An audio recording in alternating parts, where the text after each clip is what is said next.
Ladies and gentlemen, welcome to Habs Tonight.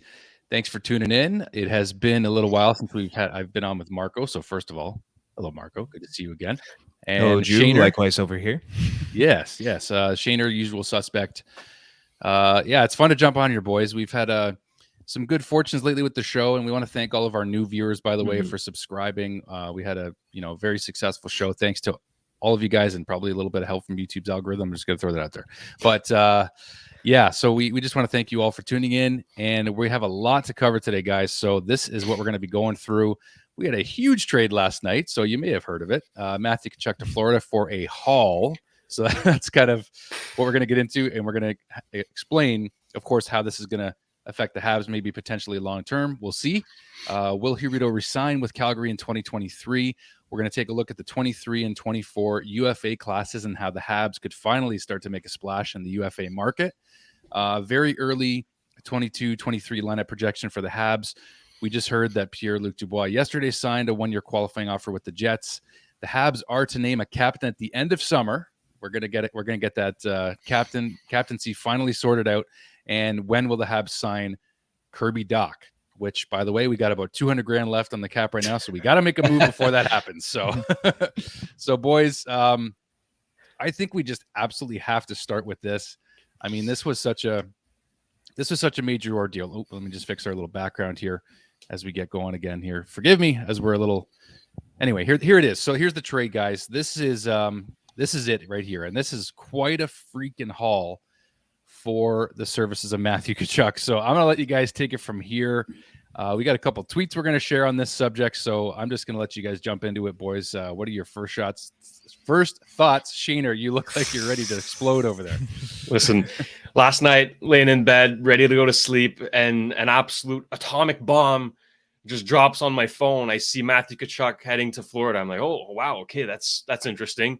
I'm thinking of a line of Huberdeau, Barkov, Tkachuk. Like that's disgusting, And then you see the return, and it's the haul. It's all of that. I mean, at first I thought like I read it wrong. I'm like, there's no way you gave up Huberdeau. I thought that it was a troll Elliot Friedman account or something. I didn't believe it. It's like there's no way you give up all of that for Matthew Tkachuk. And no disrespect to Matthew Tkachuk, he's a great player, but this is the kind of haul that Leon Draisaitl would be getting, right? Not Matthew Tkachuk. So I was a bit shocked, but then I did a bit more digging, and I'm like, okay, well, Huberdeau's contract is up next year. So is Weegar's. Still doesn't explain the first round pick. That one baffled me a little. And then Cole Schwindt is a B-level prospect. He's not going to break the bank or anything. But at first glance, it's a ridiculous trade. Really, that's all it is. Giving up all of that for Matthew Tkachuk and then signing him for 8 years, $9.5 million. I mean, Bill Zito said they're getting a generational talent. My friend, I hope you're right, because yeah, that's a questionable quote right there. My God. Definitely. Yesterday I was, just hanging out with the boys a little bit, having a few drinks, and I look at my phone and I see this come out. I'm like, is this like reality or am I like seeing things? And then like I was telling my buddies too, they're like, no, that didn't happen. There's no way. Because you look at it like a more realistic trade would have been Tkachuk for Huberdeau 1-for-1, which, I mean, you could kind of argue that they're kind of similar level players. Maybe Huberdeau might have an edge on Tkachuk, but then you see Weegar, first round pick and a prospect on top of that. Mm-hmm. It really just goes to show how much the Florida Panthers value Matthew Tkachuk, and they signed him to a hell of an extension too. As soon as they made that trade, I think it was 8 years, $9.7 million, securing the bag for Matty Tkachuk. Like, they're clearly all in on him, and congrats to Tkachuk, I guess for securing the bag. We saw the tweet that his brother Brady Tkachuk posted out, just classic old little money bag right there. But no, I mean, the only sort of other things I could potentially talk about would be the fact you did bring this up already, Shane, but Huberdeau and we are both free agents next year. Mm-hmm. And I don't know if there's any behind the scenes within the organization on whether or not like Huberdeau or Weegar were willing to stay in Florida long term. Maybe that's why they're more inclined to do a deal. It's the only thing that really makes sense, because a 1-for-1 is one thing, but when you start to pile on that sort of haul for one player, it starts to make you scratch your head a little bit. Like you said, it's something you would offer for a Leon Draisaitl or world-class, one-of-a-kind player. But and no disrespect to Matthew Tkachuk either. He's a hell of a player, one of the best in the league when it comes to wingers. But, I mean, you're doing a trade with one of the best in the league for another one of the best in the league, and then everything else, like I mentioned. So just a lot. Got my head a little scratching. Still trying to wrap my head around the reality of it, but I guess we'll see how it plays out. Hopefully it works out for Florida because they gave up a lot. Yeah, to say the least, right? And we don't even know if Huberdeau and the other what's the other? I'm sorry, Mackenzie Weegar. If Weegar are going to resign. So some people think they are. Now this is it, guys. This isn't probably one of the best tweets I saw from Sergei Berezin. Okay, so we got to read this quick. You can see it on the screen here. Now I know, and I'll try to get out of the way a little bit here. So for Matthew Tkachuk and 20 games of Claude Giroux and Ben Sherratt, the Florida Panthers have traded Huberdeau, Mackenzie Weegar, a former top 10 pick in Owen Tippett, first-round pick in 23, first-round pick in 24, first-round pick in 25, third-round pick in 24, 2 prospects. Wow. That is literally how it reads until the end. So, guys, I have a question about this. I didn't look up until now Mr. Bill Zito, and I didn't know a lot about him as the GM of the Florida Panthers. He's a former agent. And you see what he did with the Blue Jackets here, senior vice president of hockey ops. Do they need some sort of help with this situation? Because I feel like the Florida Panthers are strictly focused on win now, and it's going to come back to bite them, kind of like Vegas is dealing with right now. Yeah, I'm looking at, the Panthers lineup here, and obviously their forward core is pretty stacked. You got Barkov, Tkachuk now, Reinhart, Bennett, Verhaeghe, Duclair. They're looking good, and they have good prospects too, like Anton Lundell, all those guys, Spencer Knight on goalie. But then you take a look at their defense, and man, if you're a Panthers fan, I am sorry, because you have Aaron Ekblad, and that's about it. Okay, your second best defenseman is Brandon Montour, who is a good defenseman, no doubt, but he's not worthy of being like a second best defenseman on your team, right? Then you got Gustav Forsling, who's all right. Radko Gudas, okay, sure. That's it. Oh yeah, you just got Mark Stahl. Wow, fantastic! Like this is not going to win you the cup. Like, be serious, Giving up Mackenzie Weegar when you're in a win now mode, like you said, Drew, is mind blowing to me. He was, Aaron Ekblad's partner. They were good together. He was meant to be, the second best defenseman on the team, and you traded him. You didn't even try to re-sign him. Like, I don't know. I'm not a fan of this trade at all for Florida. But man, congrats to Calgary though, because again, I look at their lineup now. Their defense is stacked. Hanifin, Anderson, Tanev, Zadorov, Weegar. They're going to re-sign Shillington too. That's a pretty good decor. So as much as a terrible offseason as it was for Calgary, they're still looking all right. Like I got to say, I think they're going to make the playoffs. Well, you look at Gaudreau. Yeah, sorry to cut Marco off there. No, go ahead. But just looking at Hubie's numbers, and look, this is what he's going to look like in a Flames jersey, by the way. So we'll see if that's going to remain long term. That's what we're going to get to in a moment. But I mean, his numbers identical to Johnny Gaudreau's season last year with 115 points. So I was just kind of like, okay, well, in that regard, it kind of feels a little bit better for Calgary. But if they can't re-sign him, that's a problem. Yeah, you basically took the words right out of my mouth, Drew. That's exactly what I was going to go into. I really hope for Calgary's sake that those two re-sign with him, because it's been an emotional offseason for them, to say the least, losing your two best players in free agency. All we could really hope is that they stay long-term. And I got to admit, Huberdeau does look very, very good in the Calgary Flames uniform. I could definitely get behind that look. And to kind of go back to the point of Florida being in kind of win now mode, I feel like there's no other choice, because they've essentially gambled their entire future for last year's cup run when they got swept by the Tampa Bay Lightning, and going forward now with Matty Tkachuk. I mean, you brought up that graphic before with everything that they gave up in the past, like, I don't know how many months, but that's an organization's entire future. So if they don't win right now, I mean, the future is looking kind of grim for them. And let's not forget too, we do have an unprotected first-round pick from Florida for next year in the Connor Bedard draft. So maybe now Florida may have better chances of tanking. Who knows? That's a little hope for us to hold on for Habs fans. But yeah, I think it's pretty obvious that Florida are in win now mode right now, and hopefully for them it pays off. Hopefully for Calgary, the two players that they hauled for, stole for, some people might say, stay with them long term. I think that's what both organizations really just hope for each of them right now. Mm-hmm. So this is the question I brought up here because, again, these two fellas here are going to be UFAs, right? So, did I get that right on Weegar? I've been like off my rocker today. So he's a UFA next year as well. Mm-hmm. Yeah. So, but that's that's where that's why I wanted to include him in this, because what do you think the chances are? This is where Hab fans really may be interested. As you know, gentlemen, Mr. Huberdeau is a Quebec native. We also mentioned Mr. Pierre-Luc Dubois is a Quebec native. We could be getting, if somehow Calgary does not re-sign Huberdeau, two homegrown superstars to the Habs in the next 2 seasons, in the next 2 years, when the next 2 UFA classes. So that's why I bring up the question to you. What do you think the chances are that the Canadiens will make an effort to at least grab one, if not both, of Huberdeau and Pierre-Luc Dubois in the next 2 seasons?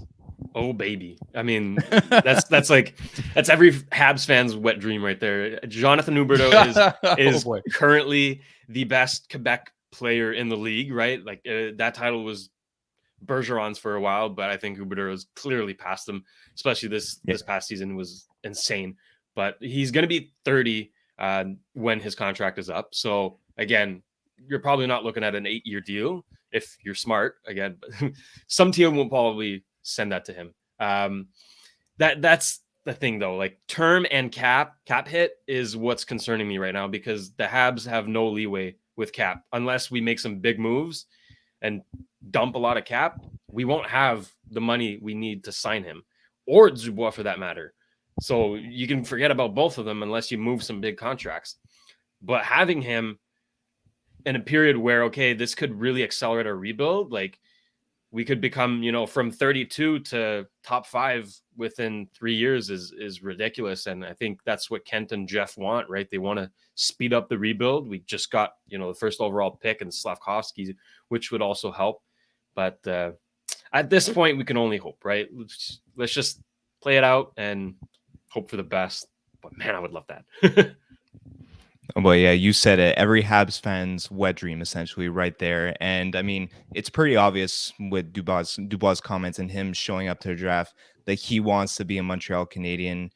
Huberdeau, I guess you kind of say the same. He's from Quebec. He plays 3-on-3 hockey here in Montreal during his off seasons in the summer. So I'm sure he would love deep down to be a Montreal Canadien. Who wouldn't if you're from Quebec? But I think you brought up a very good point. It really depends on if we're financially capable to make any of that happen, because we're very, very tight right now with cap. I think you mentioned we're at about like $200K of space right now.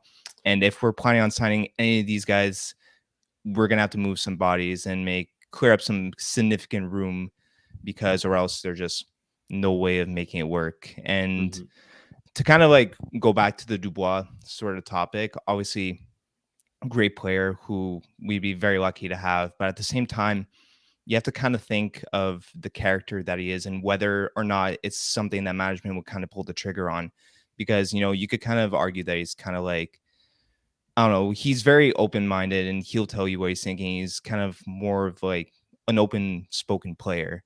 And you got to see whether or not that the Canadiens would go for him. They do like the guys who are more kind of humble, low key, and they do everything for their team. Like it's one of the essential reasons why they picked Slavkovsky instead of Wright. And it's one of the reasons why Shane Wright, perhaps according to many sources, dropped in his rankings, because he was just way too cocky of a player and he just thought too much of himself, and the organizations just didn't want to deal with that type of player. They wanted someone who's more humble and team oriented. So that kind of raises questions too. Is Pierre-Luc Dubois the type of person that the Habs would go for, even to begin with? I think Huberdeau kind of fits the lines a lot better than Dubois does for that respect. But at the same time too, depends on your lineup, what you got to do. If we got to beef enough at center, but I think right now priority is at wing, and Huberdeau would be a lovely, lovely addition. And I think his personality and origins fit very nicely with the Montreal Canadiens, and that'd be a great sight to see in the future, 100%. Well, I'm going to jump in here for a second because I said a mock lineup. Now, I should be clear, guys. This is for 23 and 24. So I'm not saying by any stretch that we can afford any of these players right now. So this is more looking ahead after this year. We got Paul Byron coming off the books, Jonathan Drouin coming off the books, Evgeny Dadonov coming off the books. That's, what are we looking at? 13 plus million right there. So we got 5.5 for Drouin. Dadonov's 5, so that's 10. So it's actually closer to 14 million coming off with just those 3 players, assuming we don't re-sign any of them. So that's where I set my mock lineup for I think it was 2024, Shane. I sent to you last night. Let me just make sure I have this correct because I thought it was really fun. I have as our 2024 projected lineup. This is just for fun, okay? So this, you can interchange some parts here, but first line, Slavkovsky, Suzuki, Caulfield. Second line, Huberdeau, Dubois, Anderson. Third line, Machar, Dach, Gallagher. Fourth line, Waugh, Beck, and Armia. So that was so I had a little bit of fun with that last night, guys. So that is, again, looking way far ahead. And that's why this episode, the crux of a lot of it was to look ahead to 23 and 24 and the UFA classes. So I want to get into that with you guys here about, the players that are going to be available. And I can even just do a quick screen share. I'm going to try to do this really quickly on the fly here because I do feel like there's some names that the Habs could potentially be interested in. And if it's the right price, then we can certainly look at that here. So we've got right at the top, you guys can see it here. Just making sure. So we've got Patrick Kane, of course, Jonathan Taves, Riley, Tarasenko, Van Riemsdyk, Pacioretty, David Pastrnak, who's probably going to stay in Boston. And if you just go down this list, I mean, Sean Monahan, McKinnon, who's probably not, very likely not going anywhere, but Dylan Larkin, Kyle Pozo, you can go down this list, everybody. Jonathan Huberdeau, of course, on this list, and JT Miller on this list. Like, I don't know, guys, but I like the look of the 2023 class, and then 2024. Maybe we'll just touch on this one first, but I do feel like 23 and 24 are the years where the Habs are going to finally make a splash in the UFA market. Yeah, I think the way the Habs are trending right now with new management, the new coach, right, Martin Saint-Louis, who wouldn't want to play for him? Having the best arena, the best fans in the league, it's becoming more and more of an attractive place to go play if you're a player, at least from what I'm hearing. So I think next year would be the time to swing for the fences and go for a big UFA. The name everyone wants right now is obviously Jonathan Huberdeau, but is he going to re-sign in Calgary? Who knows, right? Calgary has basically a 1-year window to convince him to stay. And are they going to be able to do that? It's hard to tell, right? They're going to need to make it at least to the conference final, I feel, in order for him to want to stay there. So if they don't, which they likely won't, I think it's not too far out to say that the Habs would make a big push for him. But again, we need the money, right? So like you said, Drew, we're going to have a lot of contracts coming off the books. We're going to be making some moves as well, right? This year, we need to make more moves because we still need to sign Dach. We still need to sign Primo. So I'm thinking, Mike Hoffman will likely be moved. That's 4.5 off the books right there. Yep. But I would definitely go all in on Huberdeau. I think he's a guy that would want to play here, that would want to win, want to help the younger guys develop, right? He's a great role model, a great leader. And he's definitely a guy that can help you win a cup. Like, he is a special talent, homegrown guy too. So nothing bad about that. Right? Everything I'm saying, I love right now. So make it happen, Kent. Make it happen, you bald bastard. I love you. We got to get that on a shirt. No, it's probably not appropriate. It's probably not appropriate, but it's funny. It's just funny as heck. So go ahead, Marco. Yeah, no. Yeah, so I mean, right now it's kind of obviously a little tight naturally to make any sort of splash. And also, you added a lot of new pieces. You changed a lot of things in our depth when it comes to the Montreal Canadiens, adding Dach, Slavkovsky, and all the new guys that we drafted too. And we have guys like Gouli also coming up in our system. So I feel like this year now, considering the finances and just the moves that we made and the changes that have been sort of introduced to our organization, now's the kind of time for experimentation and kind of just seeing how that clicks before making splashes. And I was looking at the list before they put it up there, Drew. There's a bunch of names that could obviously benefit our organization. You got to see whether or not the right fit. Huberdeau obviously would be slam dunk. I feel like they definitely have to try to look at wing or center if they're going to move another one. So yeah, I think this year more, especially also considering what we could get in the draft next year with Mitchell and Bedard over there. Maybe you don't want to put so much into the tank right now, kind of seeing how things play off. And even if we don't sort of amount to much this season, and maybe in our long-term benefit, considering the draft class coming up. So I think next year you'll have a better idea, depending on how the season goes, of what the organization's core structure kind of looks like. And then next year, once you have all that sort of information put in place, then you can start making more splashes. So yeah, agree with everything that you just talked about, Shane. I think with you there with that, and they'll just have to see how it goes this season before they do anything going forward. Yeah, I think it's more of also waiting to see what Carey Price's future really looks like too, right? Is he going to go on LTIR this season? That's 10.5 off the books right there if he does. And really how much of his career has left? Does he really want to leave Montreal? I mean, if he doesn't have much time left, does he want to just try to win a cup in this short rebuild window? I think he probably does if I'm him, but again, we don't know that answer. So until we get that, that's a $10.5 million, elephant in the room, if you will. So that being said, we touched on Dubois signing's qualifying offer. Do you guys want to go through a little bit of lineup projections for next season? I know that it's a little bit tough because we don't necessarily know until we get the answer about, is Drouin's going to be back? I think he probably will. But what kind of a lineup do you guys, I know it's kind of worth going off the cuff a little bit here, but do you think we're going to be a little bit more competitive than fans might expect, or is it just too early to say based on we don't know if Slav's going to be in the lineup? I think they're going to try to get him in. But I think that we might be disappointed by the end of the season if we do better and don't go right for the tank. That's kind of my gut feeling on it, guys. Well, you look at the Atlantic Division right now, and it's the most stacked out of any division in the league. It's not even close. Really, the only two teams that are not competitive at all are the Habs and Buffalo. So we're going to be fighting with them for that last spot. But then you look at other teams in the league like Chicago, Arizona, even San Jose is not looking too hot. So I feel like those 5 teams will likely be in the running for Bedard.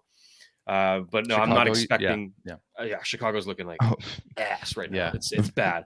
But I'm not expecting us to be phenomenal, but I am expecting good games, right? Ever since St. Louis came on as head coach, it's been electric. Even when we lost, it was entertaining. We always had something happen, something to talk about. I expect the same thing for this year. Let's not forget this year is a development year, right? So we have young guys like Caulfield, Suzuki, and Slavkovsky who are still trying to build chemistry, grow as players, grow as people. So this year, obviously, we can't expect anything but to finish, last or second to last in the division. Now, in terms of lineup, I think Stefan Waite said in an interview, like former goalie coach for the Habs, he said that Price was ready to go. He speaks to him on the regular, and he said that Price is feeling good and should play this season. Now, will he play a lot of games? Probably not. I'm feeling, 40 to 50 is plenty enough. I don't think he's going to play more than that. So the rest is going to be split between Allen and Montembeault, unless we trade Allen. I'm not a fan of that. I really like Allen, but it's a possibility, right? We still need to clear cap. He's the UFA at the end of the season too. He is a UFA at the end of the season. So in terms of goalie situation, it's looking like that. Defense-wise, that's the kind of defense you want when you tank. Let's be honest. We have that's not looking too hot. I mean, on the left side, we got Matheson, Edmondson, and Jordan Harris. Fine defensemen, nothing against them, but that's not going to win you a Stanley Cup, right? On the right side, you got David Savard, Justin Barron, and Chris Weidman. Again, it's a development season, folks, okay? Don't expect anything. And then at forward, I mean, we have new guys like Kirby Dach and Dadonov who are going to be exciting to watch. And obviously, Slavkovsky, is he going to be playing in Laval or with the Habs? Remains to be seen, but he will be in North America. Kent Hughes confirmed that. And then the progression of Cole and Nick, right? We've been watching them the last 2 years there. They've been electric. The chemistry is amazing. This summer, they've been hanging out all the time, it seems. So I'm really excited to watch them play together. But I think, like you said, Drew, it all depends on Drouin. I feel like Drouin is going to be a big cog in the wheel here. if he's ready to play, if he's traded, if he has a good season, if he has a bad season, that's all going to change our plans, right? Because let's not forget, when he was drafted, he was touted as like the second best talent in his class. Like, he was putting up insane numbers with the Mooseheads, and the potential is there. Let's not forget how good of a player Drouin really is. So let's give him a shot. This is his last chance to prove, because he is a UFA. So it's going to be fun to watch. I'm excited. Definitely. I think that as Habs fans, all we could hope really for is that Drouin kind of has a good year, because his time in Montreal hasn't really been spectacular. We're not going to sugarcoat it. Definitely fall from grace from what we've seen him at Tampa and with the Moosehead. But if he does have a good year, then it could kind of show that the talent is still there. There'll be more attraction from other teams trying to get him, and then more money off our books. All the better if we want to sign more free agents next year. And like you said, Shane, it's kind of a new era where people want to play for the Habs now. They see the changes. They see the new type of organization we are. Players want to play for Martin St. Louis. It's a new look for the Habs. So with Drouin being better and getting attraction from our teams, getting money off the books, sign those guys, that'll be good. For lineup projections, I mean, I think the first line is kind of safe to say it'll be Suzuki, Cole, and Slav. After that, you maybe put, let's say, Dach with Anderson, and I don't know, really depends on Drouin's health, but luckily we have Pitlick in our system too, who could, make splash. Also depends on that, whether or not Evans too is someone who we have currently slotted center who could play on the wing. Maybe if Josh Roy does good with the Rocket, he could slide in as like a fourth center as well. But defensive wise, I really hope that Gouli makes the push up. I feel like showing a lot of promise, probably one of our best prospects defensively. No, we just got Lane Hudson in our system now, who I think will be remarkable in the future. But right now, definitely Kane Gouli. Right now, though, captain Canada at the juniors, big body frame, very good defensive defenseman, and he's can lay the body as well. And we don't really have many guys on our team apart from really Anderson who could really do that. So I think he's ready to make the jump right now, and I hope that he'll show some promise as well. And yeah, I mean, goaltending wise, I think that's the biggest question mark, what we're going to do in the future. And even Allen, not really 100% certain if he's going to sign next year. Right now, there's no point, I think, in getting rid of him. But they really do. It really does depend also on Carey Price's health and what that's looking like. But you need to find your long-term guy, and you need to also think about whether the Habs believe that Montembeault is the solution for them long-term, how much confidence they really have in those guys. If not, you have no choice but to look at the goalie market.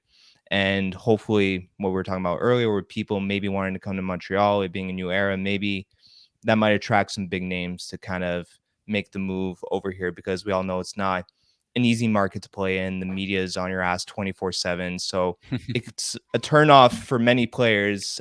But I think with the way things have been going now, players would want to play Montreal. Hopefully we could get a good goalie to come over and be our long-term solution, because Carey Price limited with his health, and we have no idea what the organization's feeling about Montembeault as the future guy long-term. We know they signed him on a 2-year deal right now, but what his position in depth chart looks like, especially with Allen right now, is yet to be seen. So yeah, a lot of question marks going into the season. Going to be a developmental year like we were talking about, and yeah, hopefully next year get the big names come forward. And if we could play around with our lineup too, give us a good idea of what guys work, what lines click, and next season we'll have a lot of answers and a lot of different ideas moving towards the future in mind. Mm-hmm. Yeah, we're going to get a lot more answers next year. Absolutely. That's the whole thing, is that we're not in a rush. It just feels like we're in a good place right now with this team and the way the rebuild or restructure, whatever you want to call it, is going. And in terms of lineup too, I think that I saw something online not too long ago. Somebody had a projected lineup for this coming season, and it was like, where does Mike Hoffman fit?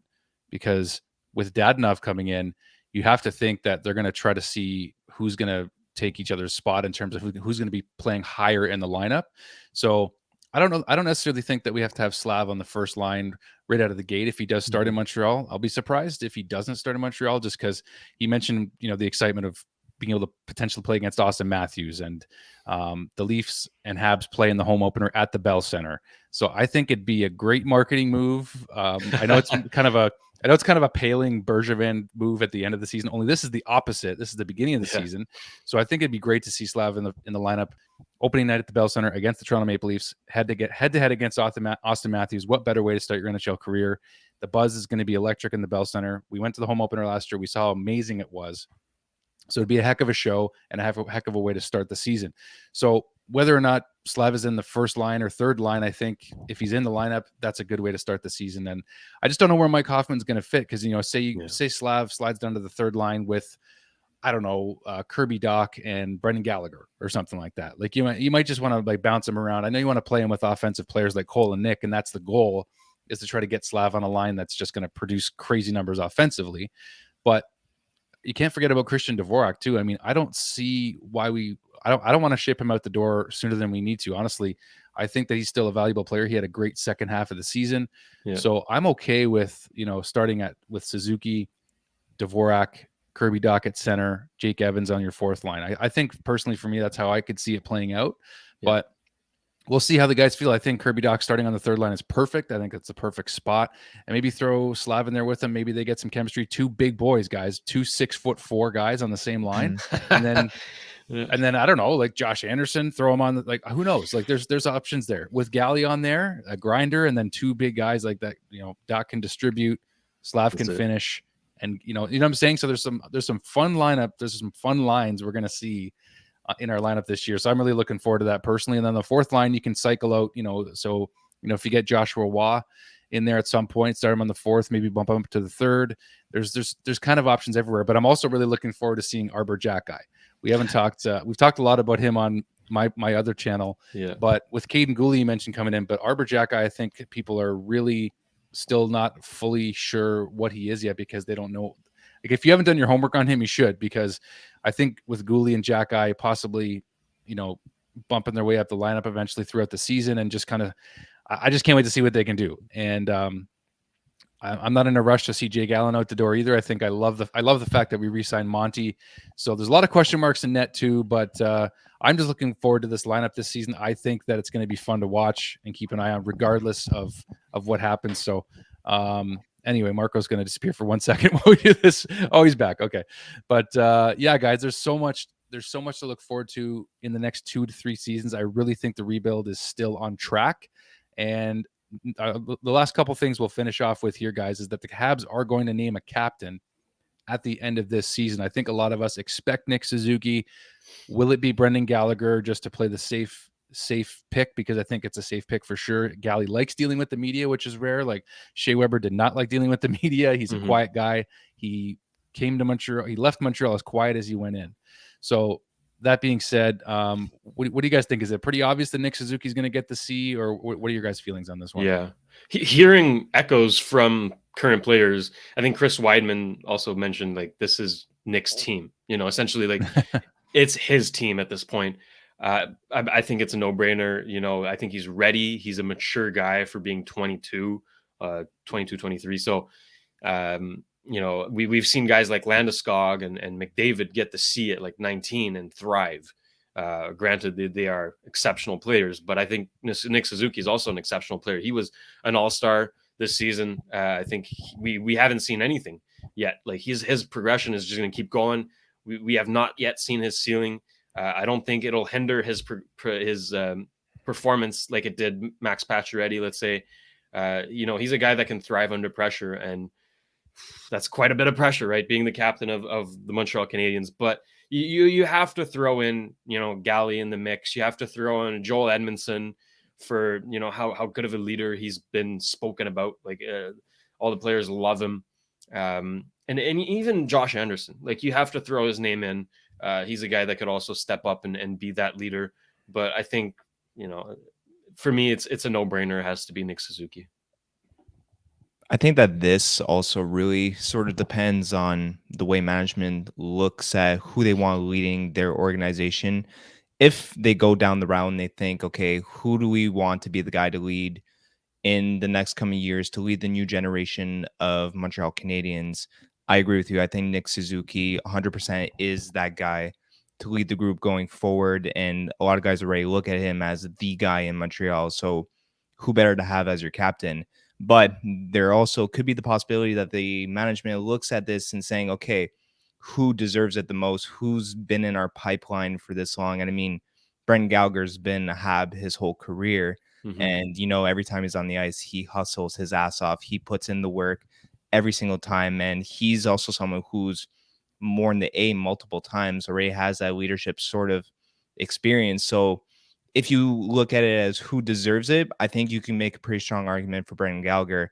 But who's more fit to lead the group going forward? I agree with you, Shane. I think we'd have to go with Nick Suzuki on that one. But it's going to be interesting to see. I think right now, the Montreal Canadiens got our mouths watering for the end of the summer to make that final announcement.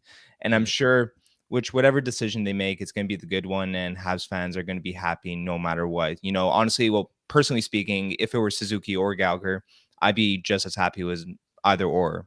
Yeah. I don't know about you guys, but yeah, let's just hope that they make the good call. I have every faith that they will, though. That's it. Yeah, I think so. And my 2 cents on it are, I've already ordered my C for my Suzuki jersey that I already have. So that's my thoughts right there. No, I'm just kidding. No disrespect to Gally. I love Gally to death, but I just think that it's time to think about the future and who's going to be here long term. And we don't know for sure if Gally's going to finish out that contract. It's an expensive contract, which I know he earned, but I think that Nick Suzuki, like you said, he's the guy. So that's my thoughts on that. Last piece or last subject of this show. When will the Habs sign Kirby Dach? We have, just like we said, over $200,000 in cap space right now. So we're going to have to make a move, right, guys? I mean, is maybe Mike Hoffman is the guy? I don't know. I mean, maybe it's Dadna. Maybe they flip him. Marco seems to be in favor of Hoffman at the door. So what are your guys' thoughts on how we get this done also, and not just when? That's it. I think Drew, you said it best earlier when you said, where does Mike Hoffman fit in the lineup? You look at our depth in the wing, and you want this to be, a development season. So you want to give some ice time to the young guys. Mike Hoffman would take that ice time from the young guys. So, no disrespect to Mike. I think he's a great guy, and I liked his time in Montreal, but I think it's up. And I'm not looking for a big return either. I don't expect anything huge. Probably, third round pick. That's probably, generous considering the cap that we're going to be offloading. But yeah, until we make one or two moves, we're not signing Dach, and we can't even sign Primo. Primo doesn't have a contract right now. So yeah, those are two guys you really need to lock up. And right now we cannot do that. So I'm thinking Mike Hoffman is definitely a candidate. Dvorak has been mentioned quite a bit. And let's not forget there's still quite a bit of interest in Josh Anderson. Now, I would not move him, but if the price is right, let's see. If the Tkachuk trade, influences the market and raises the price for Anderson, hell, I trust Kent Hughes. If he finds a good offer, go for it. But otherwise, I agree with what Kent has said, where he's like, okay, yeah, I'm listening to offers, but it's going to need to be pretty good for me to move him. So until then, I think Mike Hoffman is likely the casualty here. I think that would be the dream scenario if we see kind of Hoffman out the door. I mean, it's kind of hard because when you look at our team, we do have a lot of bad contracts. And when I say bad contracts, just players who aren't really living up to what they're making. So, I mean, obviously Hoffman, an example over there. You could argue as well, Drouin, there's a bunch of guys, even Dvorak. You could Armia too. Yeah. So, I mean, Shane, I think you went over all the names of the potential guys who could be out the door. Hoffman, Armia, maybe Dvorak, Evans too. When there's a lot of mock trades going around about Dubois, Evans, Armia, Hoffman, those were all guys that were kind of involved. And luckily, we're an organization who's, I guess we could say, kind of stacked at center. We got Suzuki, Dach, Dvorak, Evans, and Josh Roy coming up in our system as well. I mean, if you let go of one of them, another person will just take their place. So if you could ideally ship out ideally it's Hoffman, but if not Hoffman, maybe like Evans and Armia in a package, or even if you just offload Hoffman for future considerations or something, because we're kind of in a spot where we need to get money off the books quick, because Dach is someone who I believe all the Habs want as part of their rebuild or the retooling is part of their future. So, I mean, you need to be able to make it happen, and body's got to be out the door. So, any of those guys will do the trick. But yeah, even if it's just for future considerations, just get money off the book, you got to do it. Luckily, Primo's not going to be an expensive contract to sign. But Doc, you need a little bit more flexibility with that. Right now, he's just coming off his entry level contract. Luckily, since he didn't really prove what his potential is with Chicago, not getting the opportunity and all that with injuries as well, you could sign him for something a little bit cheaper, more potentially than what he might be worth. So luckily we have that in our favor. But yeah, you got to get bodies out the door to be able to sign him. Doc is the number one priority. Primo, you got a little bit more flexibility with. But yeah, someone or multiple people have to go, basically. Yeah, and the truth too is, like you said, we're fortunate that Kirby Dach is happy to be to Chicago, I think, and now it's more about resetting his career around, and that means that he's going to have to re-earn the income basically that he feels he's worth. So that's a good thing. That's good news for us. So we'll kind of end it there, guys. We covered a lot today, but we had a lot to cover, so that's a good thing. If you haven't already, folks, please subscribe to the channel. As you can see, some of us have our merchandise on, so you can go to our website, habstonight.net, if you want to support our merchandise. We just released the Slav Squatch t-shirt, which is all kinds of fun. Thanks to you, Shaner, and Nick, and everybody that was on board with that. And also, I want to mention, too, that we are going to cover the Hockey Canada situation, which has gotten a lot uglier with the details that have been released by the hour, it seems like. And Nick is going to jump on for an episode with that because we feel it deserves the attention that it should, even though it's a negative story. It needs to be talked about, and we're gonna address that. Just want the fans to know that as well. So once again, everybody, thank you for watching, and boys, thanks for jumping on as always here. Always a pleasure. Yep. All right, folks. Well, like I mentioned, sorry to cut you off. Marco was trying to say bye, and I'm like, no. Oh, no, I was done. But it was great to see you again, Marco, and it's been a little while, like we said. So anyway, thanks to everybody. We're looking forward to this season. I should mention also, just before we go, we are going to now start to try to get our interview guests onto the show as soon as possible here. We don't know for sure when Dale's coming back yet. It will be this summer at some point, like we mentioned, but we are going to try to get the interviews lined up after this weekend here. Unless we get a reaction show from a signing or something, we'll cover that as well. But we're really going to focus on getting interviews locked up going forward here. We're going to try. We're going to really try. So once again, thanks everybody for watching, and we'll see you on the next one.